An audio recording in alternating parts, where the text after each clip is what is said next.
You're hearing The Frank Beckmann Show, News Talk 760, WJR.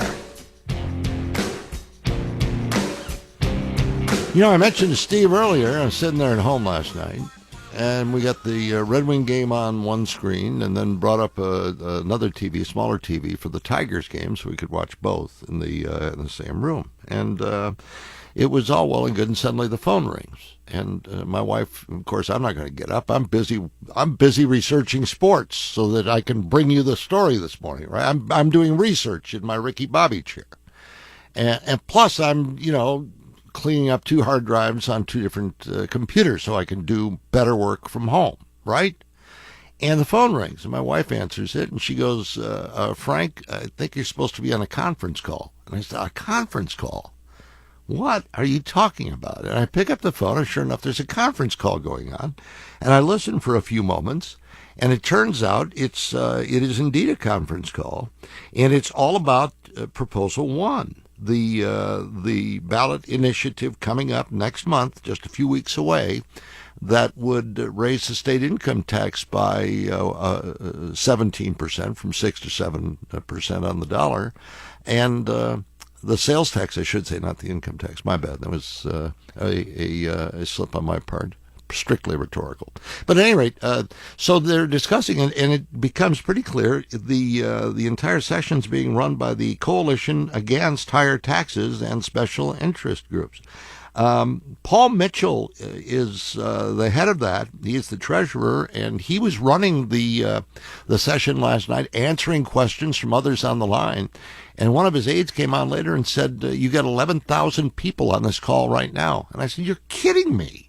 I've never had one of these. That's never happened to me before. I got one of these calls. It's like a robocall that turns into a conference call. Paul Mitchell's on the other end of our line this morning. How are you? Good morning. How are you? By the way, Frank, I was a goalie too. Were you really? Yeah, I was a goalie too. We should talk about that sometime. Stopping pucks for fun was a great time. I know. I would have traded it for nothing. Let me tell you, about 10 years worth, and it was a blast. I didn't start doing it. I didn't start doing it till I was like 42.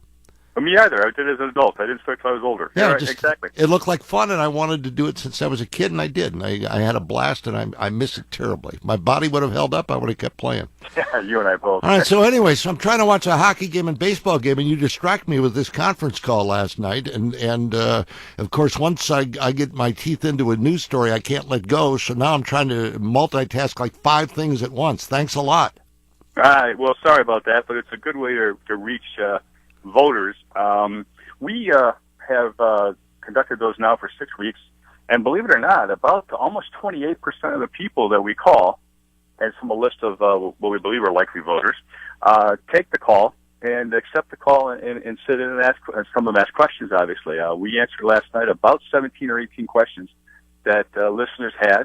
They roll up. We just kind of answer as many as we can. We had about 40 people still hanging to ask questions when we finally gave up the ghost after about 42 minutes. So they're pretty interesting and pretty intense sometimes. So the questions are pretty direct. Now, did you really have 11,000 people on there last night? Oh, absolutely. We had over 11,000 people accept the call last night. Wow. And how long do they stay usually? Because I was in for about 15 minutes, and then I had to, get back to the hockey game. Yeah, the hockey game. I mean, you have to have priorities there. I think last night the average duration someone was on the call was over about 7 minutes. Yeah, and so they listen in. They hear some thoughts. They are allowed to ask questions if they like. Is this sort of an effort to offset the high dollar campaign in favor of Proposal 1? Because you obviously do not have the kind of financial backing that the road builders can provide to the pro side of this. Well, I think it would be really difficult, as you well know. You understand a lot about it, to try to describe Proposal 1.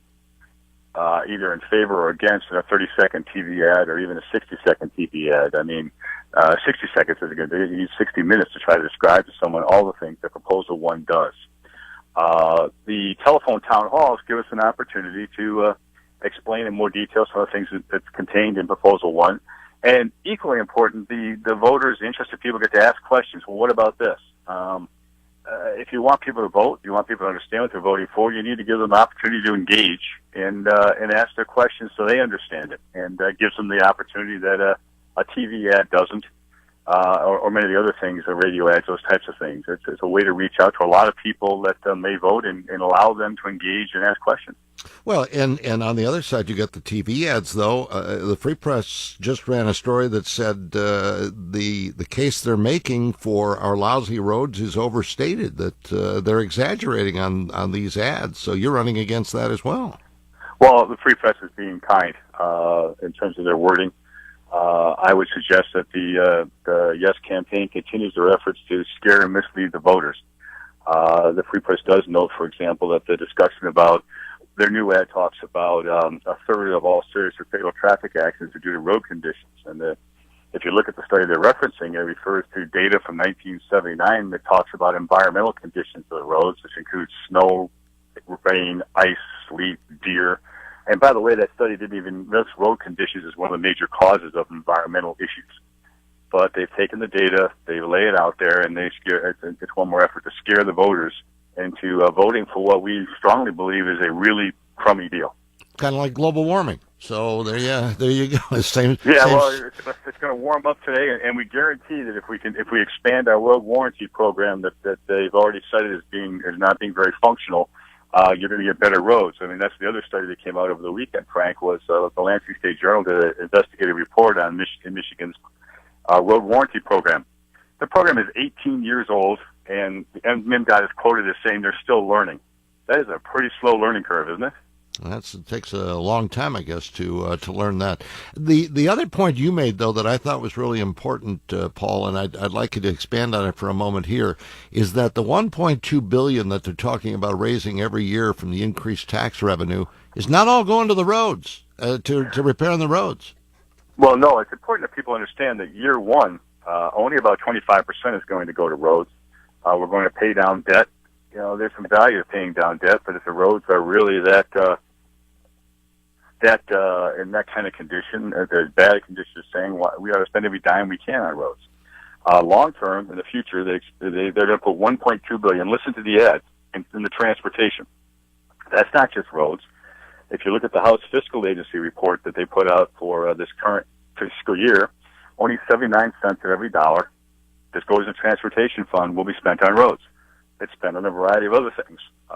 May or may not have value, but the reality is that's not fixing our roads.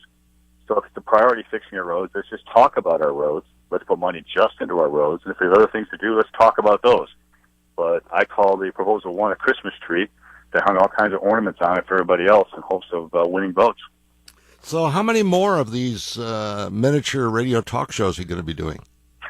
Radio talk. I like that. Phil Donahue show. No, we have a number of them scheduled. I'd tell you, but then I'd have to kill you. We're gonna continue them through May 4th. I can't tell you that. We will have one on May 4th as well. We do have to combat. There's a GOP event in Oakland County where there's a major speaker in, but we're gonna hold those in order to communicate to voters what is in Proposal 1, and more. I think more important, Frank, is. And you heard it last night in the 15 minutes you're on. I don't know how many questions you heard, but to give people the opportunity to ask questions about why are these other things funded. What about this road quality warranty program? What's going on with that? I mean, they have a lot of questions, and they can't get them answered most places. Mm-hmm. Paul, appreciate the time. Thanks so much. Thanks for the phone call last night. I look forward to the next one.